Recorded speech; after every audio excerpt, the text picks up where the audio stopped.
आज हम अपने सभी दर्शकों को ग्वालियर विकास समिति द्वारा आयोजित 41वां मूर्ख सम्मेलन दिखा रहे। ग्वालियर विकास समिति द्वारा आयोजित 41वां मूर्ख सम्मेलन का महाराज वाड़े पर आयोजन किया गया, जिसमें ग्वालियर शहर के श्रोताओं ने भारी संख्या में पहुंचकर मूर्ख सम्मेलन का भरपूर आनंद लिया। कार्यक्रम के पूर्व संस्था की ओर से मोहन वाधवानी, डॉक्टर उदय श्रीवास्तव, नगरपाल आर, संतोष सिंह, राकेश कुशवाहा, राजकरण सिंह भदौरिया, सुग्रीव राय, अशोक डबरिया, अनिल जायसवाल, राजेश अग्निहोत्री, पीयूष पाठक, शरद वर्मा ने मंचासीन कवियों में Govind Singh Gul Jhansi, doctor Anjana Kumar Kanpur, Subodh Talab Tundla, Prakash Gupta Jabalpur, Amit Chitwan, Vivek Sharma Rancho, chamber of commerce के अध्यक्ष विजय गोयल, अध्यक्ष वीरेंद्र शर्मा, अध्यक्ष आयोजक डॉक्टर राकेश रायजादा का टोपी व पुष्पहार पहनाकर स्वागत किया। हमारे बीच में विवेक शर्मा रेंचो जी मौजूद हैं। मैं मिसल स्कूल के संचालक राजकरण भदौरिया जी से अनुरोध करूंगा एक टोपी और एक पुष्पहार पहनाकर उनका स्वागत करेंगे।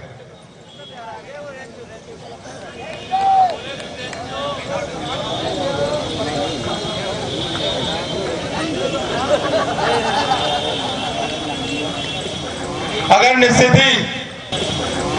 निश्चित ही महाराज वाड़े पर होने वाले इस मूर्ख सम्मेलन का आप सब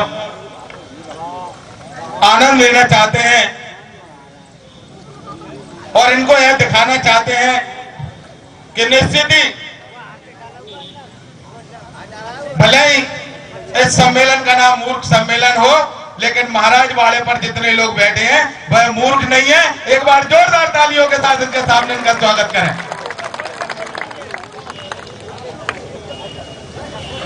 दर्शकों, मैं आपको एक बार फिर बताना चाहता हूं, निश्चित ही हमारे इस कार्यक्रम का नाम मूर्ख सम्मेलन है। होली की पड़वा है। पूरे ग्वालियर में एक ऐसा कार्यक्रम ग्वालियर विकास समिति द्वारा महाराज वाड़े पर होता है और निश्चित ही आसपास से ही नहीं, पूरे ग्वालियर से लोग इस महाराज वाड़े पर आकर इस मूर्ख सम्मेलन का आनंद लेते हैं। और हमारा निरंतर प्रयास है और निरंतर हम प्रयास करते हैं कि ग्वालियर विकास समिति का जो मूर्ख सम्मेलन है इसी तरह आप सबके बीच में होता रहे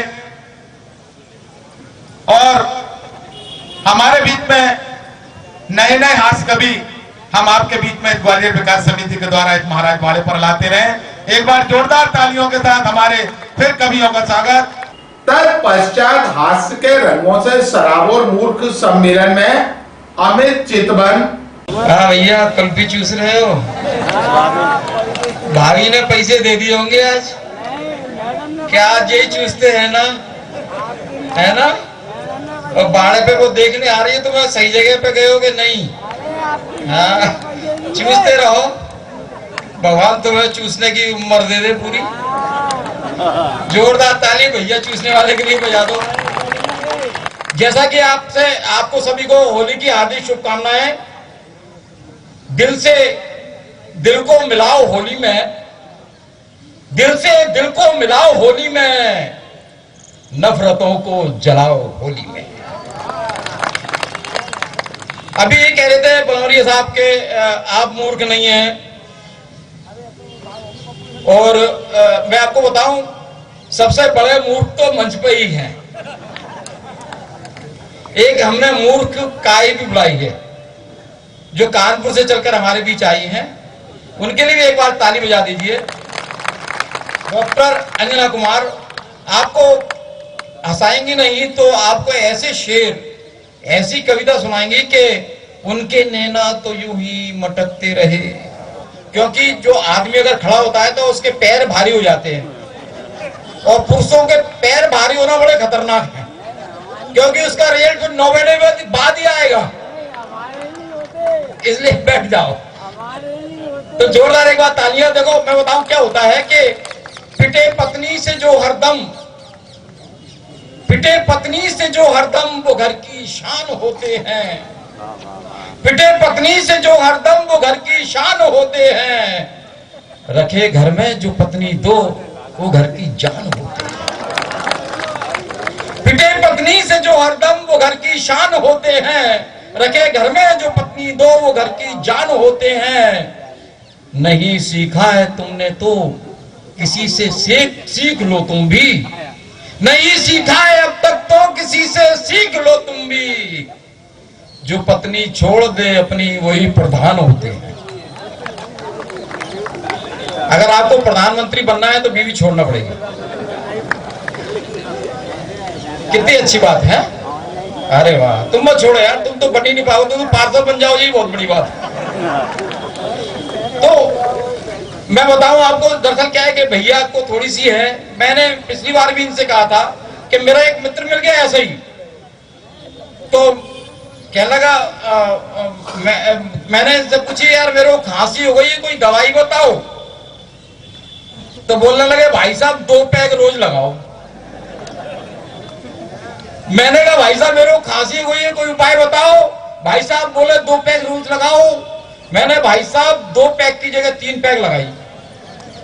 इन्होंने की थी 1 महीने पीना, मैंने 2 महीने पी। भाई साहब मेरी खांसी नहीं गई। फिर मैंने भैया को फोन लगाया, मैंने भैया तुमने कैसी दवाई बताई है, मेरी खांसी तो गई नहीं। कहने लगा भाई साहब इससे तो बड़े बड़ों की हवेलियां चली गई।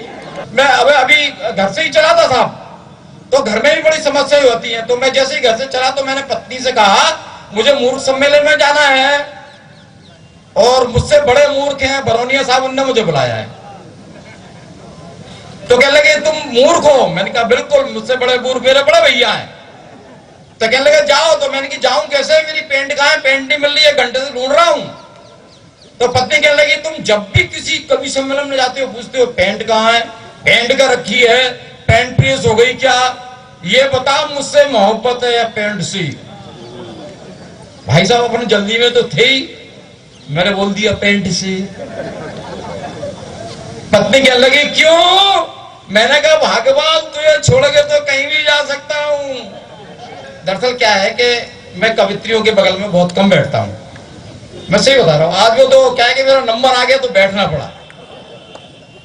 मैं आपको सही बता रहा हूं, एक जगह एक कवि सम्मेलन में मैं कवित्री के बगल में बैठ गया, तो जैसे यहाँ पे लाइव टेलीकास्ट चला रहे हैं हमारे बरौनिया साहब, तो क्या हुआ कि वो जैसे ही वो लाइव टेलीकास्ट मेरी पत्नी ने देख लिया और जैसे ही मैं घर लौट के आया कहने लगी तुम फलाने कवित्री के बगल में बैठे थे।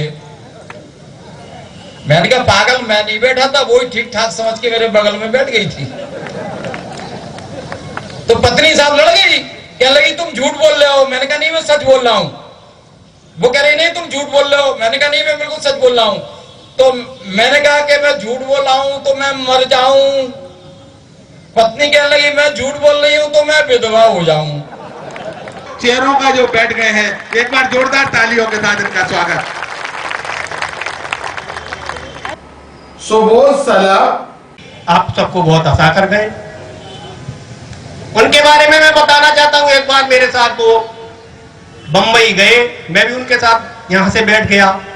बंबई में हम दोनों को कार्यक्रम में, कवि सम्मेलन में अपना कार्यक्रम प्रस्तुत करना था।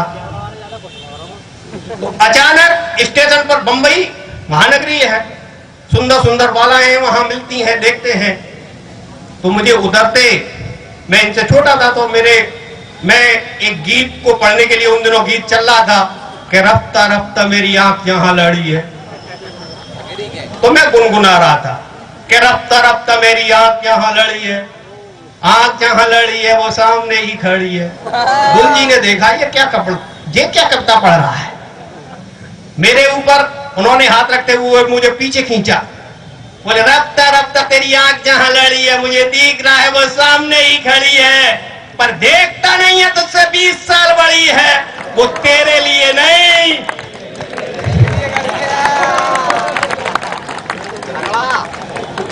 वो तेरे लिए नहीं मेरे लिए खड़ी है।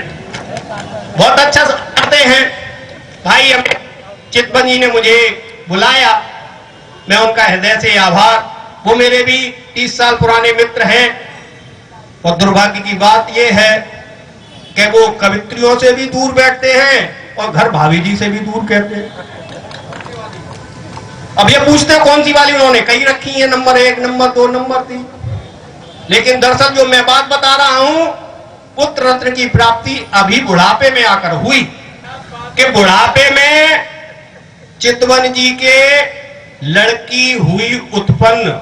चितवन जी के नहीं, चितवन जी की चितवनी के। बुढ़ापे में चितवन जी के लड़की हुई उत्पन्न। 1 वर्ष बाद उसका जन्मदिन इन्होंने किया संपन्न। चितवन जी रसोई घर में बैठे तमाकू फांक रहे थे, पिता होने के गौरव में लंबी चौड़ी आंक रहे थे। सौभाग्य से कहूं या दुर्भाग्य से अचानक हम इनके घर पहुंचे। हमें देख इनकी पत्नी ने यह तुरंत नोचे।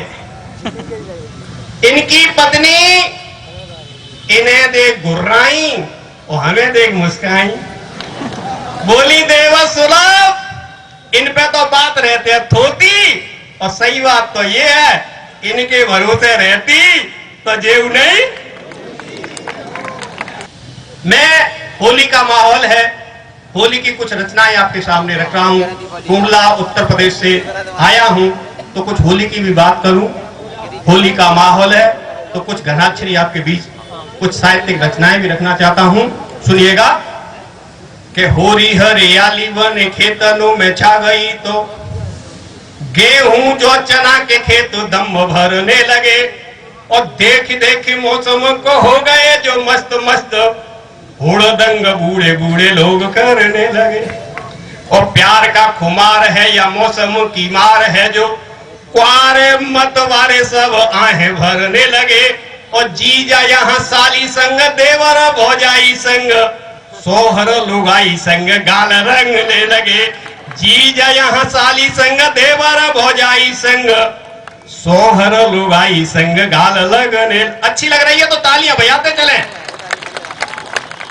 हालांकि कविता का मापदंड तालियां नहीं होती, लेकिन कवि को लगता है कि उसका आपसे डायरेक्ट आप यूं ही जोरदार तालियां बजाओगे तो कविताएं सुनने में दूना मजा आएगा। और तालियों के लिए कवि प्राण तक को होम देगा। पुदीना के पेड़ पर कवि चढ़ जाएगा। और वाह वाह वंश मोर भूल से भी बोल दोगे, माइक छोड़ेगा नहीं ऐसा अड़ जाएगा। और देश की समस्याओं को निपटा के लेगा दम, दुश्मनों से खुद ही निहत्ता कर जाएगा। डॉक्टर अंजना कुमार जी, सब आशिक मिजाज है, ये समझ में आ रहा है। दिल के मारे भी हैं, तो उन्हीं दिल के मारों के लिए 2-2 कविताएं मैं प्रस्तुत करती। पहले 2 पंक्तियों में अपनी बात कहती हूँ कि जख्म की परवाह होती जालिम, यूं दिल न लगाते। जख्म की परवाह होती जालिम, यूं दिल न लगाते। हथेली पर तेरा नाम लिखकर, हथेली पर तेरा नाम लिखकर यूं बेरहमी से ना मिटाते। शुक्रिया। और एक और 4 लाइनों में, आज 4 पंक्तियों में अपनी बात कहूंगी, लेकिन ये चाहूंगी आखिरी पंक्तियां आप लोग पूरी करें, तभी मुझे समझ में आएगा कि सबका समर्थन और आशीर्वाद मिल रहा है। सुने, इश्क में उनके खुमारी हो गई, इश्क में उनके खुमारी हो गई, अजब हालत ये हमारी हो गई। इश्क में उनके खुमारी हो गई, अजब हालत ये हमारी हो गई। न इलाज न दवा न दुआ, न इलाज न दवा न दुआ, असर करती है हवा में। सब पूछते हैं कौन सी बीमारी हो गई। शुक्रिया। जैसे कि आप जानते हैं, फिर दिल के दर्द को टटोलने का काम करती हूँ। नजरें बड़ी कातिलाना होती हैं और हलाल भी तबीयत से करती हैं। तो सुने, नजरों के तीर नजरों के पार हो गए, नजरों के तीर नजरों के पार हो गए। वो इस कदर हमें देखे कि हम बेकरार हो गए। वो इस कदर हमें देखे कि हम बेकरार हो गए। नजरों से शरारत कुछ इस कदर हुई, नजरों से शरारत कुछ इस कदर हुई, कुछ वो तड़पे, कुछ हम शर्मसार हो गए, शर्मसार हो गए। देखिए, आपकी कविताओं की जो तालियां हैं बहुत हल्की हैं। अगर आप चाहते हैं मैं कविता पाठ करूं और इन्हीं जो है लय में करूं तो समर्थन दीजिए, तालियों से मेरा मनोबल बढ़ाइए। शुक्रिया। अब लगा सुन रहे हैं सब लोग। चांद पूरे सबाब पे है, चांद पे भी 4 पंक्तियां समर्पित करती हूँ हर बार की तरह। चांद में तेरा दीदार करेंगे, चांद में तेरा दीदार करेंगे, चांद समझ के ही तुझे प्यार करेंगे। तू ले या ना ले आगोश में मुझे, तू ले या ना ले आगोश में मुझे, तेरे आगोश में आने का सदियों इंतजार करेंगे। शुक्रिया। इतना आशीर्वाद सच में आकर के यहाँ पर धन हो गई। ग्वालियर वासियों को अपने लिए तालियां बजानी चाहिए। शुक्रिया जी, शुक्रिया शुक्रिया। आप लोग इतना स्नेह और आशीर्वाद दे रहे हैं। और एक गजल का मतला और चंद शेर कि दिल में जगह हो ये जज्बात ही काफी है, मेरी हर शहर तेरे नाम हो ये बात ही काफी। और शेर सुने, सारे जहां का सुकून हो मुनासिब तो नहीं, सारे जहां का सुकून हो मुनासिब तो नहीं, तेरा मेरे पास होने का एहसास ही काफी है।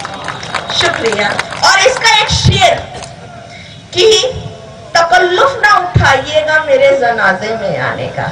आप लोगों की विदात चाहूंगी, आप लोगों के मतलब का शेर है, तकल्लुफ ना उठाइएगा मेरे जनाजे में आने का। आप रो दिए हमें खोकर ये बात ही काफी है, आप रो दिए हमें खोकर ये बात ही काफी, और दिल में जगह है ये जज्बात ही काफी है। और इश्क, एक दुआ निकलती है कि मोहब्बत में वो मुकाम आए, हमारे सर उनसे इश्क करने का इल्जाम आए, दवा दवा सही सही उनके लबों पे हमारा नाम आए। टी सीरीज के हास्य कलाकार गोविंद सिंह गुल का जब देहांत हुआ तब प्रथम बार मैं इसी महाराज वाड़े पर जब मूर्ख सम्मेलन का आयोजन किया 2016 में। 2016 के बाद 17 में जब होली की पड़वा पर इस महाराज वाड़े पर जब हमने मूर्ख सम्मेलन का आयोजन किया तो मैं गोविंद सिंह गुल साहब के पास जब मैं गया तो उन्होंने मुझसे एक ही बात कही कि घायल साहब निरंतर मुझे इस आयोजन में बुलाते रहते हैं। तो मैंने गोविंद सिंह गुल साहब से वादा किया, जब तक महाराज वाड़े पर मूर्ख सम्मेलन होता रहेगा और जब तक हम और आप मौजूद हैं तो इस महाराज वाड़े पर गोविंद सिंह गुल को हम लगातार इस महाराज वाड़े पर बुलाते रहेंगे। ये हमारा आपसे वादा है। लोग औलाद गोद लेते हैं, लोग औलाद गोद लेते हैं, हमने बाप गोद लिया, हमने मनमोहन सिंह घायल को गोद लिया। वो हम जब तक हैं हमारी यादों में रहेंगे, हम उन्हें भूल नहीं सकते। ये बुनियाद, ये प्रोग्राम, इसकी जो भी कुछ है वो सब उनका दिया हुआ है और इन परंपराओं को हमारे बिरौनिया जी आगे बढ़ा रहे हैं, बहुत बड़ी बात है। तो आइए, जमाना बदल गया। एक जमाने में घरों के ऊपर लिखा जाता था अतिथि देवाय भवा, मतलब अतिथि जी हमें भगवान से बड़ा है, अगर अतिथि आया है तो देवता है। लोग और आगे बढ़े, स्वागतम, आइए आपका स्वागत है। लोग और पढ़े लिखे हो गए, वेलकम वेलकम। और आज का जमाना बोल चल रहा है कि मकानों के ऊपर लिखा जाता है कृपया संभल के आइए, घर में कुत्ते रहते। तो मतलब जमाना बड़ी तेजी से बदल रहा है, अब वो जमाना पुराना चला गया। तो आइए, एक शुरुआत की थी मैंने पहले, कोरोना आज बहुत खतरनाक दौर में चल रहा है। तो एक मुरैना में ग्वालियर का आदमी बाड़े का रात के 12 बजे एक डॉक्टर के घर पहुंचा और दरवाजा खटखटाया। अब पुराने दरवाजे से लकड़ी के अपने बड़े आराम से खुले।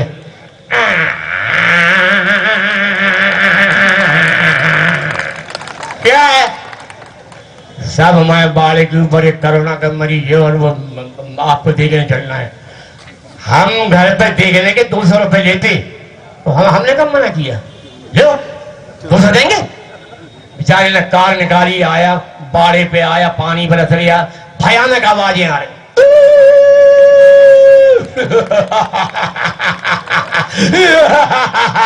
डरते डराते डॉक्टर साहब कहाँ है मरीज? काय का मरीज? सबको टीके लग गए, कोरोना खत्म। विधायक जी ने घर पे बुलवा के टीके लगाए, कोई कोरोना नहीं है। फिर तो पागल हो गया क्या? मुझे काय को लेके आए 200 रुपए में? अरे हम पागल नहीं है, तुम पागल है। पकड़ो 200 रुपए। टेम्पू वाला 500 मांग रहा था। 200 में कौन सी फुलो यार, निकल लो, बहुत जोर से पानी आ रही है। अब शराब पीने वाले आदमी, चाहे कोरोना हो, चाहे कुछ भी हो जाए, टीबी हो जाए, डायबिटीज हो जाए, कैंसर हो जाए, तो शराब बंद नहीं करते। एक भयानक पीने वालों को ऐसा कहा जाता है कि जो लोग शराब नहीं पीते तो एक ही बात कहते हैं, हजारों बह गए इन बोतलों के बंद पानी में, हजारों बह गए इन बोतलों के बंद पानी में, और जो इसमें डूबा ना निकला कभी वो जिंदगानी में। लेकिन दरुआ आदमी पाया है अरे हम अपने दर्द की तौहीन कर गए होते, अगर शराब ना होती तो मर गए होते। अभी तो समझते नहीं हो यार। दोनों से कहना है, द्वापर में दूध मिला, त्रेता में घी, और कलयुग में दारू मिली, सोच समझ के पी। हम नाली में डले कुत्ते पेशाब कर रहे, बोले वाह ठेकेदार साहब क्या नमकीन पिलवा रहे यार, मजा आ गया साहब, जवाब नहीं आता। तो एक भयानक शराब पिए, आखिरी सांसें ले लिया कोरोना। डॉक्टर साहब आए, जब भी पिए, रमन साहब कोई उम्मीद बचने की? कोई उम्मीद नहीं है। एक आध घंटे के मरीज हो, तुम्हें जितने भी कोरोना के टीके लगाए सब फेल हो गए, उनके अंदर दारू घुस गई। अब बोले अब तुम कुछ नहीं हो सकता, अब तुम बस जा रहे। तो बताओ क्या करें? काम करो, मरते मरते एक अच्छा काम कर लो, अपनी आंखें दान कर दो। उससे क्या हुआ है? क्या हुआ है? अरे किसी अंधे को दे देंगे, उसको आंखें आ जाएंगी, तुम्हें पुण्य मिलेगा। मर जाओगे तो भगवान तुम्हें मतलब तुम्हारा भला करेगा। ठीक है, क्या करना? बोले हम कागज लिख के ले आते कि हमने अपनी आंखें दान करी, साइन कर दो। बोले यार कर दे रहे हम साइन, सब साइन कर दिए। डॉक्टर साहब आज ले आए, जाने लगे। बोले डॉक्टर किसे लगा रहे? अरे बोले पंडित का है, पुजारी है मंदिर का, उसे लगा रहे। क्या लगे जो दारू पीता? छूता भी नहीं है, काय को लगा रहा है? देखा उसे पता देना कि 2 क्वार्टर पीने के बाद तो ये खुलती है। फायदा काय बोले लगाने से? लगा ही जाओगे तो बेकार चली जाएंगे, कुछ नहीं मिलेगा। तो सब ऐसी बातें कभी कभी जिंदगी में हो जाया करती है। एक नेताजी, जिंदगी में 2 काम बड़े आसान है, एक नेता बनना, एक अभिनेता बनना। आप बड़े प्यार से बन सकते। आजकल पब्लिक सुनने नहीं आती है। नेताजी की मीटिंग, अब कमेटी वाले परेशान, यार किसे बुलाएं? तो बगल में पागल खाना था, पागल खाने से उनने खुलवा के पागलों को बिठा दिया। आगे आदमी बैठे पागल और पीछे पागल महिलाएं बैठ गई। नेताजी आए, बोले सब बड़ी इंतजाम हो गया, अच्छी पब्लिक आ गई, बहुत लोग हैं। नेताजी को नहीं मालूम थे पागल, बड़े खुश आ गए। आए नेताजी भी क्रैक थे। शांत हो जाइए, शांत हो जाइए, आज का दौर नया दौर है। नए दौर में दिलीप कुमार हीरो थे, दिलीप कुमार हीरो नंबर 1 है। हीरो नंबर 1 में गोविंद था। गोविंद भगवान कृष्ण को कहते हैं। कृष्ण मथुरा के थे, मथुरा के पेड़ बहुत मशहूर है। मथुरा के अंदर गाय भी होती हैं, भैंसा भी होती हैं, गोबर देती हैं, गोबर से कंडे बनते हैं, कंडों से रोटी बनती है, रोटी में राजेश खन्ना हीरो थे। अब पागल हो दिमाग खराब, अबे क्या कर दिया तू? देश के लिए क्या कर सकता? नेताजी चाव में कुर्ता उतारा, मैं कुछ भी कर सकता हूँ, ले मेरा कुर्ता, ये ले मेरा पजामा, ये ले मेरी बनियान। नेताजी अंडरवियर में पागल खड़े हो गए, बोले बैठ जाइए, पीछे महिलाओं को भी देखने दीजिए। तो लोग क्या खाने खड़े हो गए। अब सब लोग हंस रहे। नेताजी ने बुलाया अपने पीए को, कह रहे क्या मैंने 15 मिनट का भाषण कहा था, तूने 1 घंटे का लिख दिया? नहीं बोले हमने सर 15 मिनट का लिखा था। बोले आप 4 फोटो स्टेज पर आ गए तो हमको हमें कभी हंस क्यों रहे? पता लगा गया, पिए गया, लौट के आया। अरे पागल है, नहीं हंस क्यों हो रहा है ये? चले पागल है साहब, नहीं बताओ क्यों हंस रहे? चल लगे ये लोग आपस में बातें कर रहे हैं कि दुनिया कितनी बेवकूफ है। हम जैसे छोटे मोटे पागलों को पागल खाने में डाल देती और इन जैसे बड़े पागलों को खुला छोड़ देती। प्रकाश गुप्ता, माइक यहाँ कर लूं? हाँ, थोड़ा सेंटर में ले ना, कैमरा दिखेगा। तो हमारे अमित भैया जो है अभी सुना रहे थे, बड़े धार्मिक भाव से आप लोगों ने कविता सुनी है। मेरे को लगा 2 मिनट के लिए सत्यनारायण की कथा में आए थे। कुछ लोग तो मौन धरना प्रदर्शन देने के लिए जैसे बैठे हो ऐसे बैठे थे। मैं एक बात कहना चाहता हूं, जिनको कविता समझ में आती अच्छी बात है, जिनको नहीं समझ में आती वो टेंशन नहीं लो। अमित भैया बहुत रसिया आदमी है, उन्होंने देखो जो है अंजना जी को बुलाया है। होली का मौसम है, जिनको कविता समझ में आती कविता सुने, जिनको समझ में नहीं आती वो अंजना जी को देख देख के भी अपना टाइम काट सकते हैं। ठीक है? हाँ, नहीं देखो, मैं जॉन इब्राहिम, मैंने तुमको देखने के लिए कहा, घूरने के लिए नहीं। समझ में आया? हाँ, तो अच्छा, होली की बात है तो सबको रंग रंगीली छल छबीली शुभकामनाएं। और एक बात मैं कहना चाहता हूं, अमित भैया प्रणाम, दादा संचालक महोदय, पूरे मंच को प्रणाम। एक बात मैं कहना चाहता हूं भैया, होली में ना आप रंग बदलने वालों से परहेज करें, रंग डालने वालों से परहेज ना करें। हाँ, और एक बात और मैं कह, होली में फटे पुराने कपड़े पहनने का रिवाज है, लेकिन इतने फटे पुराने कपड़े पहन के भी होली खेलने ना चले जाएं कि सामने वाला आपको रंग लगाने की जगह आपके हाथ में 5 का सिक्का रख के चला जाए। तो अच्छा, एक बात और है अमित भैया, जो जब होली का टाइम होता है लोग डांस करते हैं, नाचते हैं, गाते हैं। अपने यहाँ देखना, नाचने गाने का बहुत मस्त। अच्छा, मैं एक बात बताऊं, मजेदार कवि हूं, तो पहले अपने सम्मान में मजेदार तालियां बजाओ। छोटी छोटी बात तुम्हें मजा देंगे। तो मैं बता रहा था, अपने यहाँ ना डांस करने का रिवाज, नाचने का मैरिज में भी है। एक ऑब्जर्वेशन देखना, मैरिज के टाइम पर जब शादी की बारात निकल रही होती है, लोग धपाधप नाच रहे होते हैं, कोने में फूफा खड़ा होता है, धीरे से पतली सी आवाज आती है, लोग नाच रहे हैं, बारात निकल रही है, धीरे से एक आवाज आती है, फूफा को बुलाओ, फूफा को बुलाओ, फूफा को, फूफा नागिन डांस करेंगे। अच्छा, वो फूफा कोने में खड़ा मनी ऐसे ऐसे डांस करता है एक पांव से, और मन सोच रहा होता है, अब ये कमने बोला नहीं है तो अपनी बुआ को बोला, असली नागिन तो वो ही है जो पिछले 25 सालों से नाच रही और मेरे को भी नचा रही है। हाँ, 2-3 फूफा यहाँ भी फंसे पड़े हैं। और मैं जब सुना रहा होता हूँ, कोई जा रहा होता तो मेरी ऐसी बद्दुआ लगती है कि वो जिस काम के लिए जा रहा होता उसमें सफलता नहीं मिलती। मैं तो अभी 4 दिन पहले इंदौर में एक कार्यक्रम में था, मैंने एक को बद्दुआ दी, मैंने कहा जा रहे हो बेटा? बोले हाँ। हमने कहा बेटा जिस काम के लिए जा रहा है उसमें सफलता नहीं मिले। उसका 2 दिन बाद फोन आया, बोले क्या हो गया? हमने कहा क्या हो गया? बोले कुछ नहीं गुप्ता जी, आ नहीं रही है। हाँ, देखो मामला, देखो दोस्त, मैं एक बताऊं, पिचकारी की चाहे कहीं की काम करते रहना चाहिए, है ना? तो मैं बता रहा था हमारे अमित भैया का, अमित भैया बहुत ही संत आदमी है, वाणी के बहुत अच्छे आदमी, दिल के बहुत अच्छे आदमी हैं। आप कुछ कह रहे हैं क्या? अच्छा, इनका भी बुआ जी का फोन आया। नहीं, होता है। देखो ऐसी बात नहीं है, किसी का कभी भी फोन आ सकता है। और अभी तो बेटा 6:30 बज रहे हैं, 9 बज जाने तो, होली का टाइम है, या तो उधार का फोन आएगा या जुगाड़ का। विवेक शर्मा रेंचो ने अपनी हास्य कविताओं से महाराज बाड़े पर सैकड़ों की संख्या में मौजूद श्रोताओं को खूब गुदगुदाया। तो रेंचो को नींद आ गई है, पर रेंचो जगेगा। अरे दीवानो मुझे पहचानो, कहां से आया मैं हूं कौन। एक एक ताली बजाओ, एक एक ताली।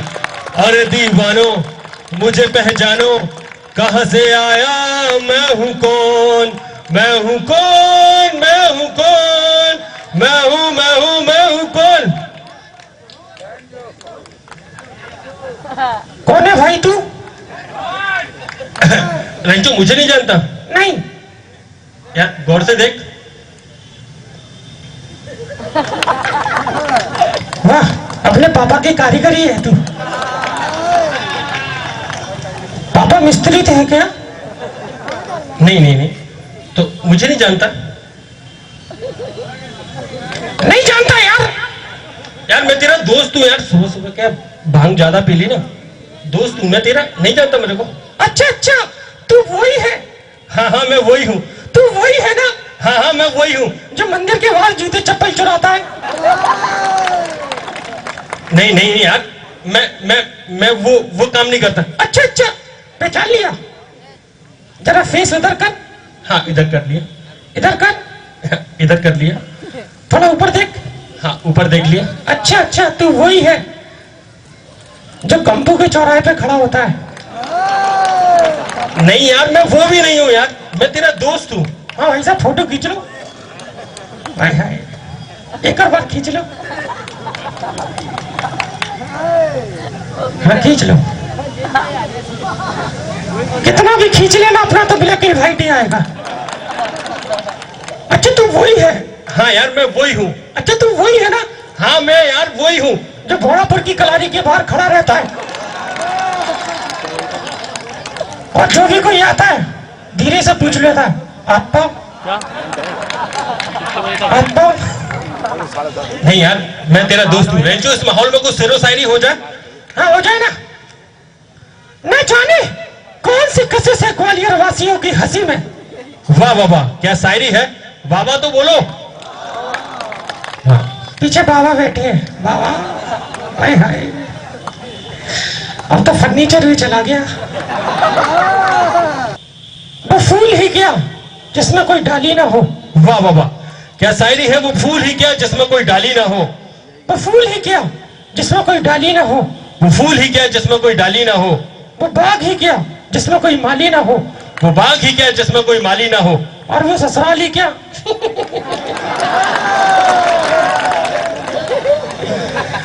अच्छा, साली का नाम सुनकर सभी शादीशुदा खुश हो गए। भैया शादीशुदा लोग कितने हैं यहाँ पे? हाथ उठा दे। तो बाकी क्या रड़ुए हो गए क्या? इसी क्रम में ग्वालियर पूर्व से विधायक डॉक्टर सतीश सिकरवार को महामूर्ख सम्मान से चैम्बर ऑफ कॉमर्स के अध्यक्ष विजय गोयल, अध्यक्ष वीरेंद्र शर्मा सहित सभी संस्था के सदस्यों ने सम्मानित किया। विधायक जी को निश्चित ये कार्यक्रम में जाना है। आदरणीय हमारे चैम्बर ऑफ कॉमर्स के अध्यक्ष हमारे बड़े भाई आदरणीय विजय गोयल साहब को भी जाना है। हमारा मूर्ख सम्मेलन अभी बहुत कवि हैं जिनका नहीं हो पाया है। मैं आपको एक बात और बता देना चाह रहा हूं, ग्वालियर विकास समिति इस मूर्ख सम्मेलन में जिस तरीके से सामने जिस ग्वालियर के मूर्ख एकत्रित हैं, तो निश्चित ही इस मंच पर भी इस ग्वालियर के महामूर्ख भी मौजूद हैं। आज जो हम महामूर्ख का जो खिताब इस महाराज वाड़े पर देने जा रहे हैं, अपने आप में एक बहुत बड़ा खिताब है, बहुत बड़ा सम्मान है, मूर्ख महामूर्ख सम्मान। और आज हम देने जा रहे हैं ग्वालियर पूर्व के विधायक सम्मानीय सतीश सिकरवार जी को। उनका जोरदार तालियों के साथ उनका स्वागत। मैं हमारे वीरेंद्र शर्मा जी अध्यक्ष महोदय, आदरणीय विजय गोयल साहब, मोहन वाधवानी जी, राजकरण भदौरिया जी और राकेश कुशवाहा जी, संतोष जी से अनुरोध करूंगा विधायक जी को यहाँ सामने लाएं। तालियों की गड़गड़ाहट। सामने जाओ। मैं मोहन जी से अनुरोध उन्हें शॉल उड़ाएं। मैं वीरेंद्र शर्मा जी से अनुरोध करूंगा उन्हें माला पहनाएं।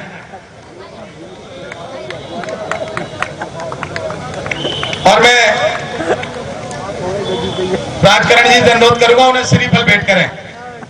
श्रीफल।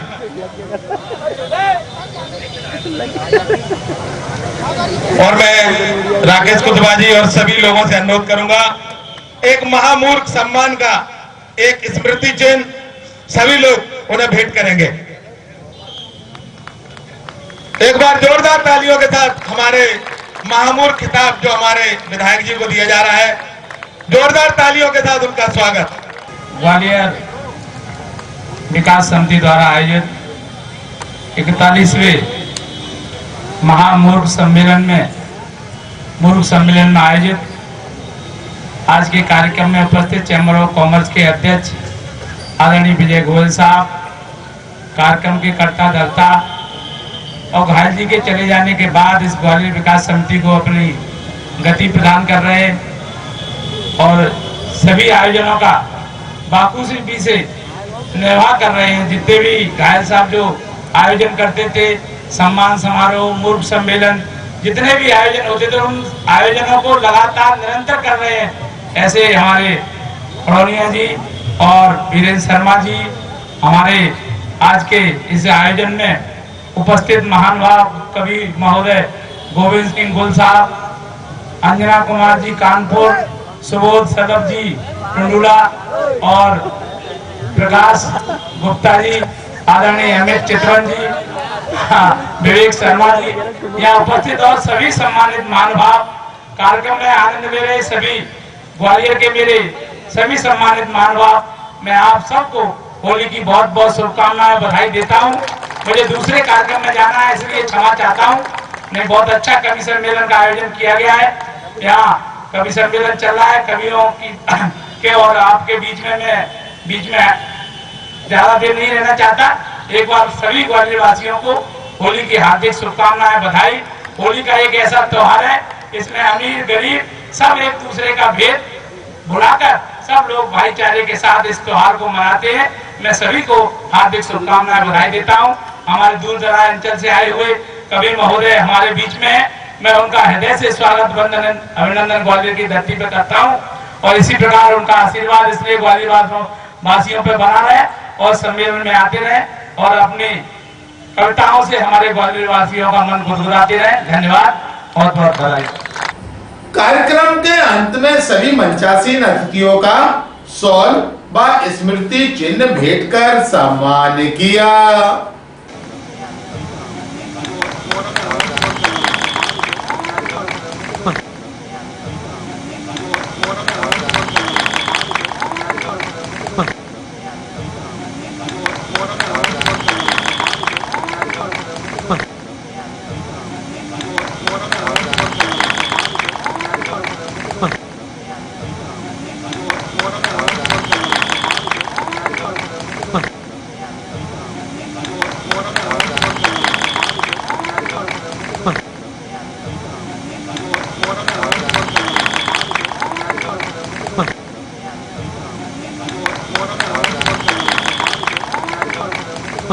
जो मौजूद है,